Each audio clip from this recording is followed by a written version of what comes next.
It's something so terrifying that it leaves Russian soldiers paralyzed with fear. Built with the help of Ukraine's partners, it is a literal wall of death that kills Russian soldiers the moment they're stupid enough to attempt to cross it. A new level of fear has been unlocked. A new stage of slaughter has been achieved. When the Russians move, they die. And it's all thanks to something that Ukraine has been building for an entire year, the drone line.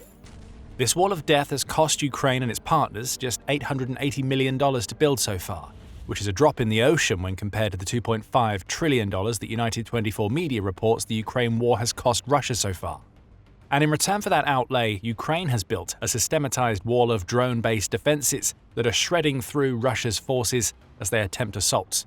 The front line is now a death sentence for Russia due to a program that has seen Ukraine combine 1,000 drone crews into a cohesive unit of fighters that are now responsible for a third of all the kills that Ukraine achieves against the Russian military. What does that add up to? During this winter alone, the drone line has destroyed 30,000 Russians. And as you'll discover if you stick with us, it's only going to get bigger, stronger, and more effective. But hold on a second. Ukraine using drones to shatter Russia's offensives is hardly a new concept. It's been doing just that from the very start of the war, and plenty has been written and said about how Ukraine's use of drones has been key to its defense and is forcing other countries to completely rewrite their military doctrines. With all of that being true, it's natural to wonder just what this drone line is, if not just another phrase to describe what Ukraine has been doing. So let's explain why the drone line is so important. Back in March 2025, Ukraine launched what it called the Drone Line Doctrine, which it said was designed to strengthen the country's frontline defenses. The idea was to take Ukraine's existing use of drones from a defense that typically relied on isolated drone units working in tandem with ground forces, and turn it into a systematic form of coordinated defense that Ukraine could apply across the entire front. In other words, the drone usage that had already grabbed so much of the spotlight in the Ukraine war was going to be formalized into a new military doctrine to make those drones more efficient and effective than they had ever been before. Ukraine's former defense minister Rustem Umerov announced the project launch in a Facebook video, and he explained that the ultimate goal was to equip Ukraine's specialized drone units with more modern resources and technology, along with specially trained personnel. These units would then work in tandem to create what Military refers to as a 10 to 15 kilometer or 6.2 to 9.3 mile no-go zone that would make it impossible for Russia to approach key Ukrainian fortifications without incurring enormous losses for doing so. The project was wide-ranging and involved the recruitment of military personnel and civilians into some of Ukraine's most important drone units, such as the Birds of Magyar. Fast forward a year and we're now seeing the fruits of this project in Ukraine. In March 2026, Ukraine's Ministry of Defense reported on how the drone line has expanded in scale and scope since it was announced the year before. The drone line is now much more than a set of kill zones spread across Ukraine's territory. It's become key to Ukraine building a sustainable technology advantage that it can use to attrit Russia's assaulting forces to such a level that the war becomes unsustainable for Russia to continue. The ministry mentions the $880 million figure we shared earlier, and it reveals that the drone line isn't an initiative that Ukraine is managing on its own. Support has been provided by the Netherlands to scale up the drone line project, the ministry says, with the funding provided being used to enable the mass procurement of FPV drones that now litter the kill zones that stretch beyond the combat lines. Plus, Ukraine has been spending big on bomber unmanned aerial vehicles, or UAVs, which may include the long and mid-range strike drones that it's been using to wreck Russia's rear. Plus, the drone line project has seen Ukraine invest more heavily in ISR, or intelligence, surveillance and reconnaissance, which likely amounts to far more drone eyes in the skies that are beaming real-time footage of what they see to Ukraine's Delta system, which allows Ukraine to coordinate its drone strikes and other assaults.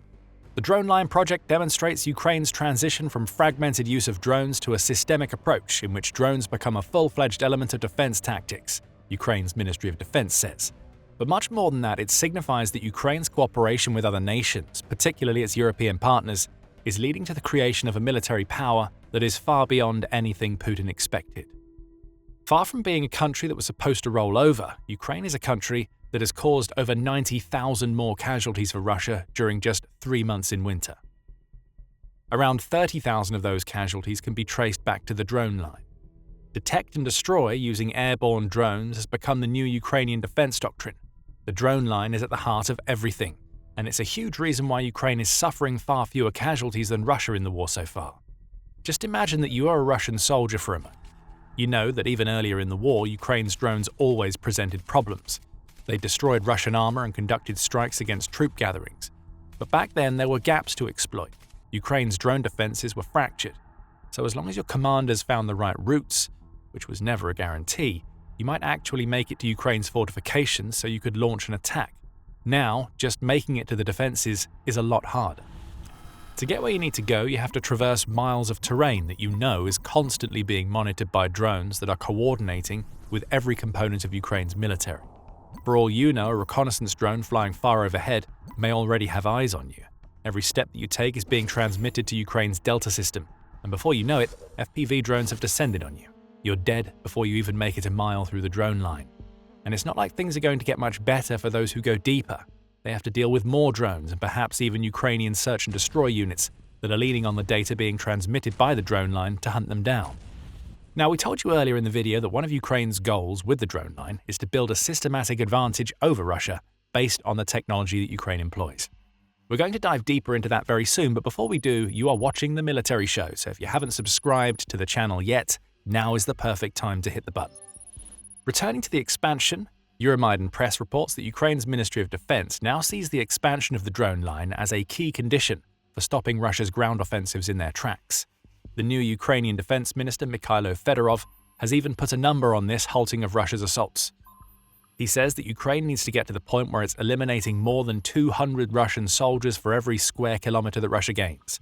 According to Fedorov, this is the level of losses at which further advance becomes impossible. We'll be looking at whether that really is the case toward the end of the video.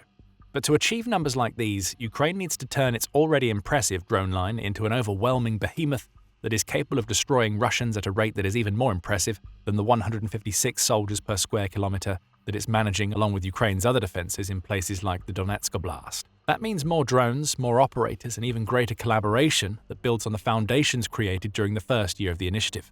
Ukraine's Ministry of Defense says that all of this is coming. On February 28, the ministry announced that it was seeking further backing from the Netherlands to help it expand the drone line initiative. The meeting has already taken place between Fedorov and the Dutch Defense Minister and Deputy Prime Minister Dylan Jezielgos-Zagarius. That meeting resulted in both describing the drone line as one of the most effective initiatives that Ukraine has in terms of strengthening the country's military. Fedorov added that he wants Ukraine's partners to support other drone projects that feed into the drone line initiative, such as an ongoing project to ensure that all of Ukraine's brigades have a baseline capacity when it comes to using UAVs. So that's a hint at the upcoming direction that the drone line is going to take. Ukraine has the drones, and it has over 1,000 crews capable of operating those drones. But if the drone line is to expand to the point where it can be spread across the entire 700-mile-plus front line, then every single Ukrainian brigade needs the capabilities that those 1,000 crews deliver.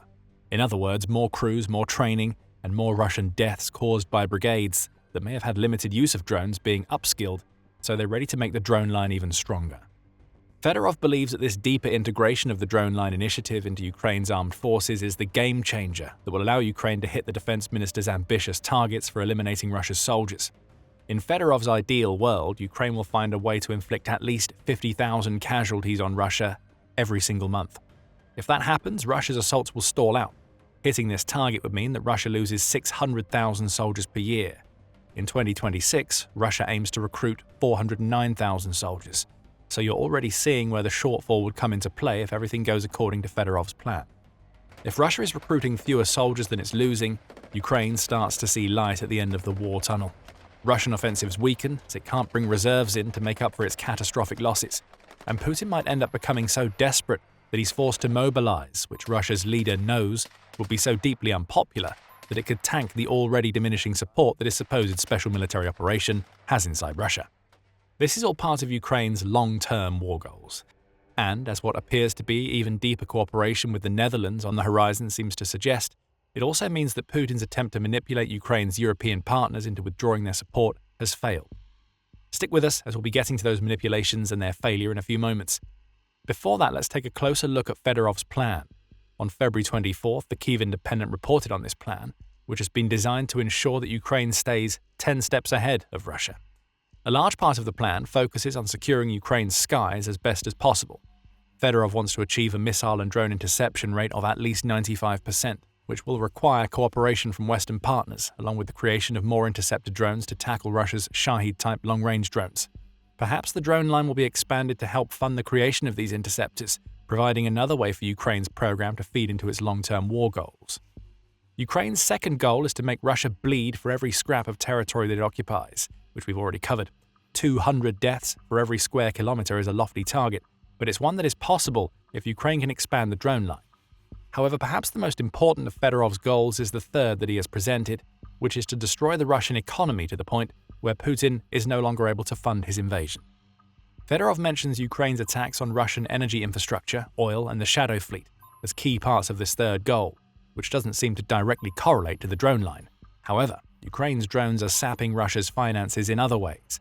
Every contract soldier that Putin sends into Ukraine costs Russia an enormous amount of money. Russia is essentially bribing the poor and otherwise disadvantaged to fight by promising vast sums of cash that they've never seen before. Take the one-time bonuses that Russia is paying out for its contract soldiers as an example. In a January 6th report, Kyiv Post revealed that Russia was paying out an estimated $21.5 million in signing bonuses every single day back in May 2025. Russia signed up 422,000 soldiers in 2025.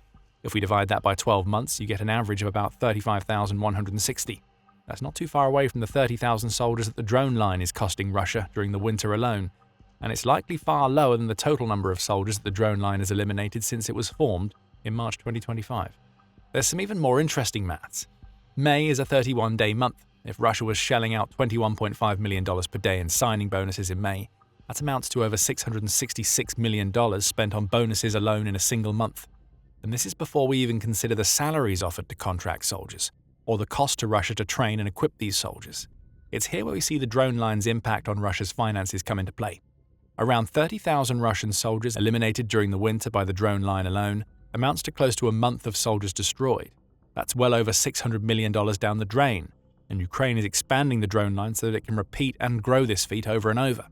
It's probably not too much of a stretch to assume that Ukraine's $880 million investment into the drone line has already repaid itself, and then some, since March 2025 in soldier deaths alone. A lot more is going to be coming with the expansion of the line. Let's return to the point about Putin's attempts to manipulate Europe that we mentioned earlier. On January 15th, the Moscow Times shared comments that Putin made in which the Russian leader suggested that he was ready to restore relations with the European countries that have been supporting Ukraine. Russia was and remains committed to precisely these approaches and is ready to restore the level of relations we require. Our relations have deep historical roots, full of examples of mutually beneficial partnership and mutually enriching cultural cooperation, Putin said. This was a carrot on the end of a stick. It was also a sign of Putin's desperation. Russia's leader is trying to convince Ukraine's partners that abandoning Ukraine and allowing Russia to have its wicked way with the country is in the best interests of all involved. Apart from Ukraine, of course. It's attempted manipulation at its most base, and the very fact that the drone line exists at all showcases how badly this manipulation is failing. While Putin dangles the carrot, the Netherlands is not only contributing to the drone line but is actively working alongside Ukraine to expand it. In other words, Putin's manipulation attempts are only leading to yet more examples of cooperation between Ukraine and its partners. We're seeing this practically across the board. In 2025, Europe essentially replaced the US as Ukraine's main donor, Chatham House reports. That meant a 67% increase in military aid during the year. The European Union has also approved a €90 billion or $104 billion loan to Ukraine that has been designed specifically to prop up Ukraine's struggling economy so that it can continue its fight against Russia. The UK has also pledged more support for Ukraine in 2026, as have many other countries. So it's clear that whatever carrot Putin thought he could dangle is nowhere near tasty enough to convince Ukraine's partners to withdraw their support. If anything, that support is only growing stronger, and programs like the drone line prove it. Right now, the Netherlands is Ukraine's main partner on the project.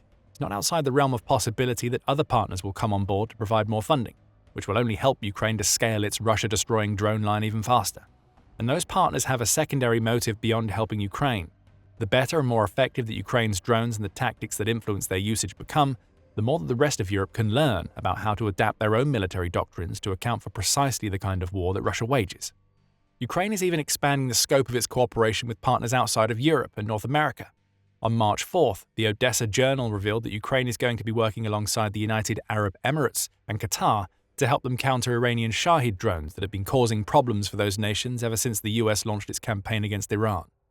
Putin might want to see that sort of cooperation. It only means that Ukraine is building bonds with yet more countries, this time in the Middle East region, where Putin is trying to cling to influence. More relationships could lead to further support for Ukraine, which again means possible expansion of the drone line and other programs. And that only means more deaths across the entire front line.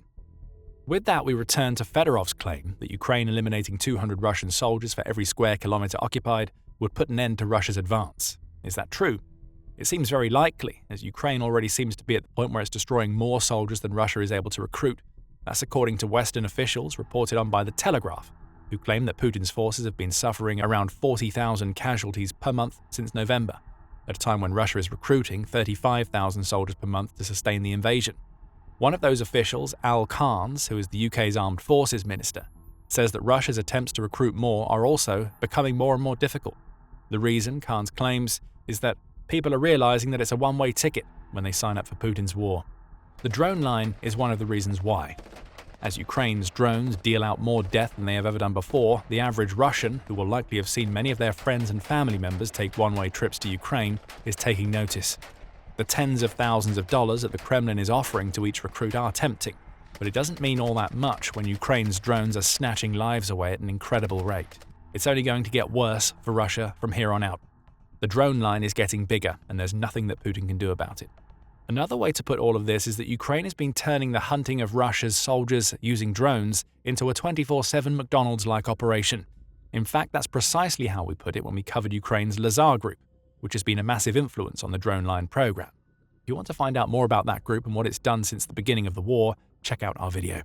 And if you enjoyed this video, remember to subscribe to The Military Show to see more about Ukraine's latest tactics and innovations. And thank you as always for watching.